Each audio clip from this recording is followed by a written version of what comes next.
Kidney biopsy అంటే ఏంటి? దాన్ని చూసి భయపడాలా? దాని గురించి ప్రయోజనాలేంటి? లాభాలేంటి? నష్టాలేంటి? ఇవి తెలుసుకుందాం. కిడ్నీ బయాప్సీ అంటే ఒక సన్నటి సూదిని మనం కిడ్నీలో ప్రవేశపెట్టి తీసేస్తామన్నమాట.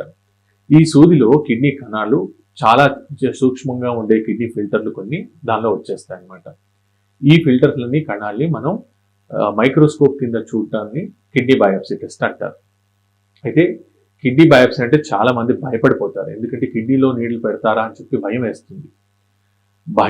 భయం అనేది దీనిలో సహేతుకం కాదు. ఎందుకంటే కిడ్నీ బయాప్సీలో నీళ్లు కిడ్నీ లోపల ఉండేది 1 సెకండ్ లేదా అంతకంటే తక్కువ టైం. సాధారణంగా ఇది నొప్పి లేని ప్రక్రియ.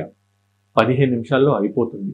అయితే కిడ్నీ బయాప్సీ చేసినప్పుడు 100లో ఒకరికి కిడ్నీ నుంచి బ్లీడింగ్ అయ్యే అవకాశం ఉంటుంది. ఇది 100లో ఒకరికి మాత్రమే అవుతుంది. సాధారణంగా ఈ బ్లీడింగ్ సెల్ఫ్ లిమిటెడ్, అంటే దానంతటదే ఆగిపోతుంది అన్నమాట. అందువల్లే కిడ్నీ డాక్టర్లు మీకు బయాప్సీ చేసిన పిమ్మట 24 గంటల పాటు బెడ్ రెస్ట్లో ఉంచి హాస్పిటల్లోనే అడ్మిట్ చేసి ఉంచుతాం అన్నమాట.